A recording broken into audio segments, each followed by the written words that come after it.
வாக்குண்டாம் நல்ல மனமுண்டாம் மாமலரால் நோக்குண்டாம் மேனி நுடங்காது பூக்கொண்டது பார் திருமேனி தும்பிக்கையான் பாதம் தப்பாமல் சார்வார் தமக்கி. ஓம் நமச்சிவாய. மேன்மைகள் சைவ நீதி விளங்குக உலகமெல்லாம்.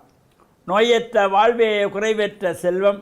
அந்த நோய் நொடிகள் இல்லாத வாழ்வு இந்த உலக மக்கள் எல்லோரும் வாழ வேண்டுமென்று கலியுகத்தின் காந்தமலை ஜோதியாகிய சபரிமலை சுவாமி ஐயப்பனுடைய திருவடிகளை சிரம்தாழ்த்தி டான் தமிழொலி ஓம் தொலைக்காட்சி நேயர்கள் அனைவருக்கும் சர்வதேச இந்து மத குறிப்பீடம் அகில இலங்கை சபரிமலை சாஸ்தாபுரத்தின் சார்பில் இனிய வணக்கங்களும் நல்லாசிகளும். என்றும் மங்களகரமான பராபவ வருஷம் சித்திரை மாதம் 23ஆம் நாள் 6/5/2026 புதன்கிழமை.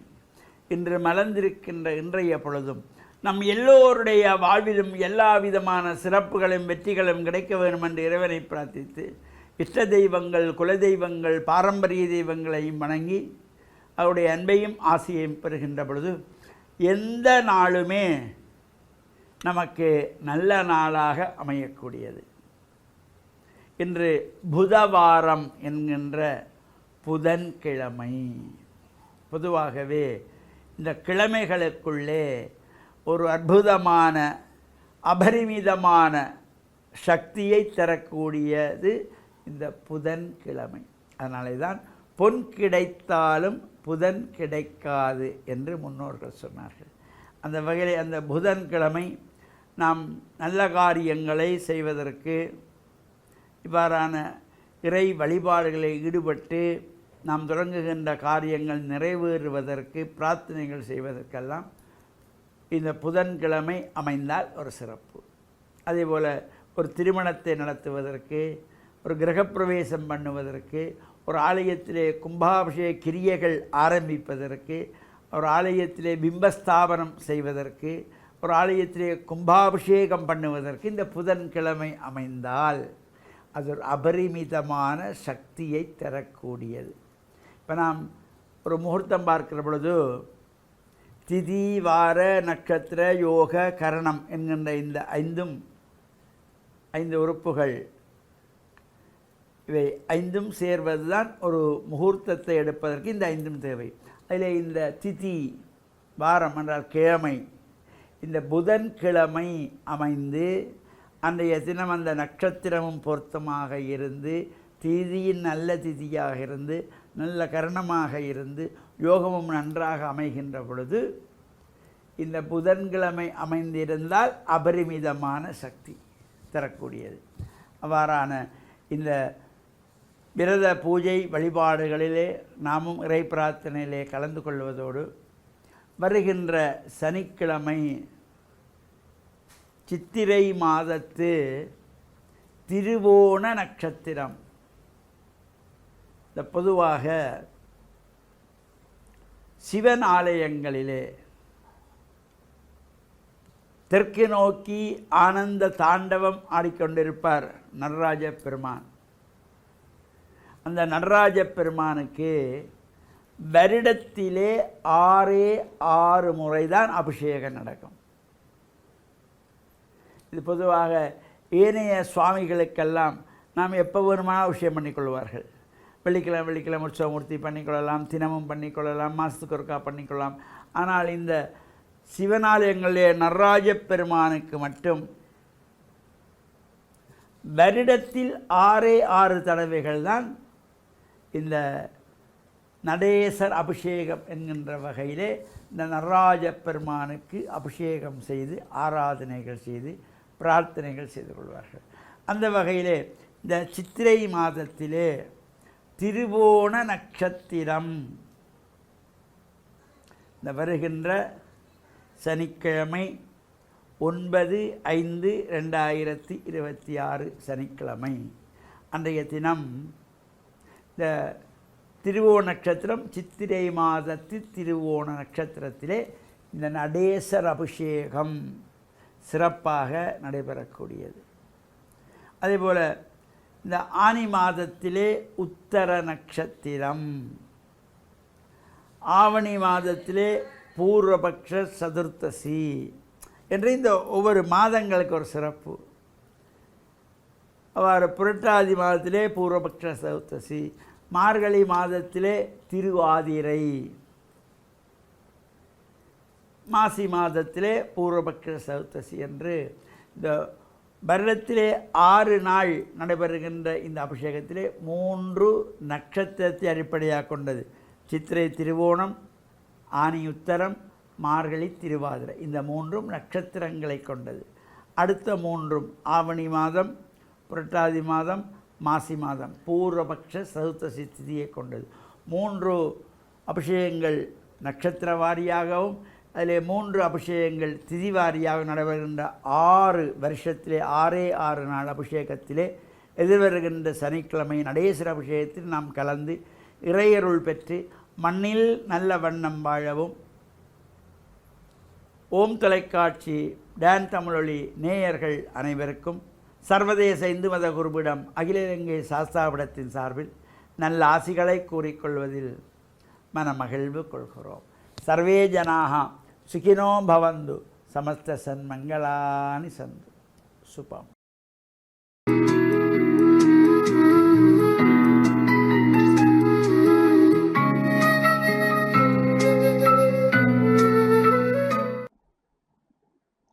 இறை இயேசுவில் என் அன்பு நெஞ்சங்களே, கிறிஸ்தவ நற்சிந்தனை வேளையில் உங்களை சந்திப்பதிலே எனக்கு மிக்க மகிழ்ச்சி. ஆண்டவர் இயேசுவின் அன்பும் அருளும் உங்கள் அனைவரோடும் இருப்பதாக. எதிர்காலம் என்று சிந்திக்கின்ற பொழுது எம்மில் பலர் எதிர்காலம் பற்றி எமக்கு அறிவுரை கூறுவார்கள். எங்களுடைய எதிர்காலம் நல்லபடியாக இருக்க வேண்டும் என்பதற்காக இந்த அறிவுரையிலே நாம் எதிர்கொள்ள இருக்கின்ற சவால்களுக்கு முகம் கொடுக்க வேண்டும், மனம் உடைந்து போகக்கூடாது. குறிப்பாக துன்பங்களை எதிர்நோக்குகின்ற பொழுது நாம் மனம் உடைந்து போகக்கூடாது என்று மற்றவர்கள் எங்களிலே அக்கறை கொண்டு எமக்கு சில அறிவுரைகளை சொல்லுவார்கள். இயேசுவும் தம்முடைய சீடர்களை அவர்களை விட்டு பிரிவதற்கு முன்னதாக அவர்களுக்கு பல அறிவுரைகளை மிகவும் தெளிவாக எடுத்து சொல்லுகின்றார். ஒருவேளை இந்த சீடர்கள் எதிர்கொள்ள இருக்கின்ற துன்பங்களை அவர்கள் நினைத்து பார்க்காமல் அல்லது அவற்றை பற்றிய அக்கறை கொள்ளாமல் அல்லது அவர்கள் அதை பற்றி பயப்படாமல் இருந்திருக்கலாம். ஆனால் இயேசு அவர்கள் எதிர்கொள்ள வேண்டிய, குறிப்பாக அவர்களை எதிர்த்து அவர்களுக்கு துன்பம் வருவிப்பார்கள் என்ற அந்த கருத்தை அவர்கள் முன்வைக்கின்றார். காரணம், இயேசு அப்படிப்பட்ட எதிர்ப்புகள் மத்தியிலே, முரண்பாடுகள் மத்தியிலே அவருக்கு எதிராக பலர் கிளம்பி எழுவார்கள், அவர்கள் எழுந்தார்கள். அத்தகைய அனுபவத்தை இயேசு தம்முடைய வாழ்க்கையிலே சந்தித்திருக்கின்றார். அதனால இந்த அறிவுரை கூறுகின்றவர்கள் வெறுமனே ஏதோ வாழ்வுக்கு பயந்து வாழ்வை பற்றி அவர்கள் சரியான முறையிலே எடை போடவில்லை என்பதல்ல. பலர் எங்கள் மத்தியிலே இருக்கின்றார்கள். எங்களுடைய பெற்றோர்கள், முதியவர்கள், வழிகாட்டிகள் என்று சொல்லுகின்றவர்கள் அல்லது எங்களுடைய நண்பர்கள், அன்பர்கள், தங்களுடைய வாழ்விலும் அவர்கள் இந்த துன்பங்களை அனுபவித்திருக்கலாம். ஆனால் இந்த வாழ்க்கை அனுபவத்திலே இருந்து அவர்கள் எங்களுக்கு சில அறிவுரைகள் கூறுவார்கள். இந்த அறிவுரையினுடைய அடித்தளம் என்னவென்றால், நாங்கள் துன்பங்கள் வருகின்ற பொழுது மனம் உடையக்கூடாது. எங்களுடைய மனம் உடைந்து விட்டால், எங்களுடைய உளம் பாதிக்கப்பட்டு விட்டால், அவற்றை கடந்து செல்வதற்கு அல்லது துன்பங்களை எதிர்கொள்வதற்கு எங்களுக்கு கடினமாக இருக்கும். அதனால் துன்பம் என்று சொல்லுகின்ற பொழுது நாங்கள் தாங்க வேண்டிய ஆயுதம் ஊக்கம், நம்பிக்கை இழக்காமை. எதிர்காலத்தை பற்றிய ஒரு நல்ல அபிப்பிராயம், எண்ணம், நோக்கு எங்களிடம் இருக்கின்ற பொழுது மனத்தை நாங்கள் தைரியமாக வைத்துக் கொண்டால் எதையும் நாங்கள் சந்திப்பதற்கு தயாராக இருப்போம். எனவே எங்களுடைய வாழ்க்கை பயணத்திலே எதிர்கொள்ளுகின்ற சிறிய சிறிய விடயங்கள் அல்ல, நாங்கள் எங்களுடைய வாழ்க்கை, எங்களுடைய உள்ளத்தை அதிர வைக்கக்கூடிய அனுபவங்களை நாங்கள் சந்தித்தாலும் அவற்றிற்கு முகம் கொடுக்கக்கூடிய மனப்பக்குவம் உள்ளவர்களாக, இயேசு எப்படி இந்த துன்பங்களை எதிர்கொண்டாரோ அத்தகைய ஒரு உயர்வான மனநிலையோடு, துணிவோடு நாங்கள் எங்களுடைய வாழ்வை கொண்டு செல்வோம். இந்த துணிவு என்கின்ற வரத்திற்காக, நம்பிக்கை என்கின்ற வரத்திற்காக, விடாமுயற்சி என்ற வரத்திற்காக இந்த நாளிலே நாம் இறைவனை பார்த்து மன்றாடுவோம். ஆமீன்.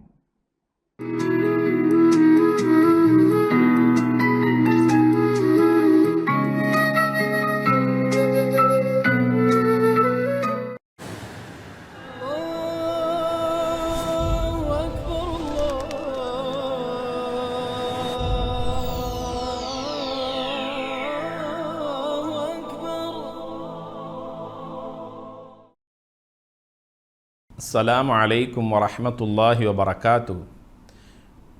அல்ஹம்துலில்லாஹ் வஸ்ஸலாத்து வஸ்ஸலாமு அலா ரசூலில்லாஹ் முஹம்மது இப்னு அப்துல்லாஹ் வ அலா ஆலிஹி வ ஸஹ்பிஹி அஜ்மஈன். அம்மா பஅத். அன்பினுக்குரிய சகோதர சகோதரிகளே, விடிந்திருக்கக்கூடிய இந்த அதிகாலை பொழுது நம் அனைவருக்கும், நம்மை சார்ந்தவர்களுக்கும் சாந்தி சமாதானம் உள்ள நல்ல நாளாக அமைய வேண்டுமென்று எல்லாம் வல்ல இறைவனை பிரார்த்தித்தவனாக, உலக வாழ்க்கையில் மனிதன் நிம்மதியாக, சந்தோஷமாக, மகிழ்ச்சியாக வாழ்வதை எல்லோரும் விரும்புகிறார்கள். நாம் அனைவரும் அதனைத்தான் எதிர்பார்த்து கொண்டு இருக்கிறோம். நிம்மதி, மகிழ்ச்சி என்பது மனிதனுடைய வாழ்க்கையில் இன்றியமையாத ஒன்றாக இருக்கிறது. மனிதன் ஐக்கியமாக, சந்தோஷமாக, சமாதானத்தோடு வாழ்வதை இஸ்லாம் பல்வேறுபட்ட சந்தர்ப்பங்களில் வலியுறுத்தி இருக்கிறது. அவ்வாறான வழிகளுள் ஒரு முஸ்லீம் மற்ற முஸ்லீமை காணுகின்ற நேரத்தில் அவனை பார்த்து முஹம்மன் அஸ்ஸலாமு அலைக்கும் என்று கூறுகின்ற நேரத்தில் உங்கள் மீது சாந்தி சமாதானம் உண்டாகட்டும், அந்த இறைவனுடைய அருளும் அவனுடைய அபிவிருத்தியும் உங்கள் மீது உண்டாகட்டும் என்றுதான் ஒரு முஸ்லீம் மற்ற முஸ்லீமை பார்த்து முஹம்மன் கூறுகின்ற நேரத்திலே அவன் வாழ்த்துக்களை பிரார்த்தனைகளாக அவனுக்காக வாழ்த்தி பிரார்த்திக்கின்றான்.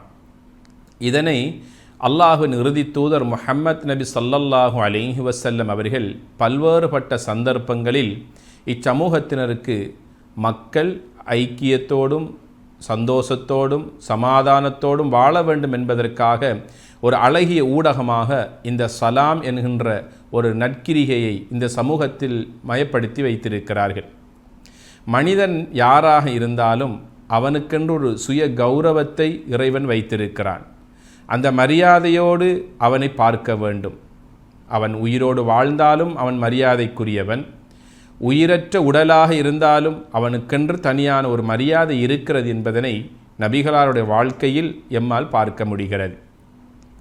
ஒரு நாள் பொழுது மதீனாவின் வீதியில் ஒரு மரணித்த மனிதனுடைய பூத உடல் எடுத்துச் செல்லப்படுகிறது. நபியவர்கள் ஓரிடத்தில் சில அருமை தோழர்களோடு உட்கார்ந்து பேசிக்கொண்டு இருக்கிறார்கள். அந்த மனிதனுடைய பூத உடல் எடுத்துச் செல்லப்படுகிற நேரத்தில் தன்னருகில் அந்த மனிதனுடைய பூத உடல் வந்த நேரத்தில் உடனே எழுந்து நின்று அதற்கு மரியாதை செலுத்துகிறார்கள் நபியவர்கள். கூட இருந்த அருமை தோழர்களான சஹாபாக்கள், நபியே நாயகமே, எதற்காக எழுந்து நின்று நீங்கள் மரியாதை செய்கிறீர்கள்? அதுவோ மாற்று மதத்தை சார்ந்த ஒருவருடைய பூத உடல், அதற்கு நீங்கள் மரியாதை செய்ய வேண்டுமா என்று சொன்னபோது அல்லாஹ்வின் இறுதி தூதர் முஹம்மத் நபி ஸல்லல்லாஹு அலைஹி வஸல்லம் அவர்கள் சொன்ன வார்த்தை, அது ஒரு மனிதனுடைய உடல் அல்லவா, அதுவும் ஒரு மனிதன் தானே என்று நபி ஸல்லல்லாஹு அலைஹி வஸல்லம் அவர்கள் உயிரற்ற உடலுக்கே எழுந்து நின்று மரியாதை செய்த வரலாற்றை இஸ்லாத்திலே பார்க்க முடிகிறது. ஆக யாரும் உலகத்தில் மதிப்பெற்றவர்களாக இல்லை. எல்லோருக்கும் சுய மரியாதை இருக்கிறது. அவர்களுக்குரிய மரியாதையை நாம் கொடுக்க வேண்டும். சமாதானமாக வாழ்வதை இஸ்லாம் வலியுறுத்துகிறது. உங்களுக்கு மத்தியிலே பொறாமைப்பட்டு கொள்ளாதீர்கள். உங்களுக்கு மத்தியிலே நீங்கள் குரோதத்தை வளர்த்து கொள்ளாதீர்கள். ஒருவர் மற்றவருடைய முகத்தை பார்க்கிற நேரத்தில் முகத்தை திருப்பிக் கொள்ளாதீர்கள். ஏன்? நீங்கள் அனைவரும் இறைவனுடைய அடியார்களாக உலகத்திலே படைக்கப்பட்டு இருக்கிறீர்கள் என நபிகள் நாயகம் ஸல்லல்லாஹு அலைஹி வஸல்லம் அவர்கள் கூறுகிறார்கள். எனவே இவ்வுலக வாழ்க்கை என்பது ஒரு குறுகிய கால வாழ்க்கை. மகிழ்ச்சியோடு வாழ வேண்டும். வாழ்க்கையை இறைவன் தந்திருப்பது வாழ்வதற்காக. அந்த வாழ்க்கையை நல்ல முறையில் அர்த்தபுஷ்டியாக நாம் வாழ்ந்து இந்த உலக வாழ்வை முடிப்போமையாக இருந்தால் நிச்சயமாக நம்மோடு இருக்கின்றவர்களும் நிம்மதியாக வாழ்வார்கள். நாமும் சந்தோஷமாக வாழலாம். எல்லாம் வல்ல இறைவனின் அருளையும் அன்பையும் பெறுவோமாக. வஸ்ஸலாமு அலைக்கும் வரஹ்மத்துல்லாஹி வபரகாத்துஹு.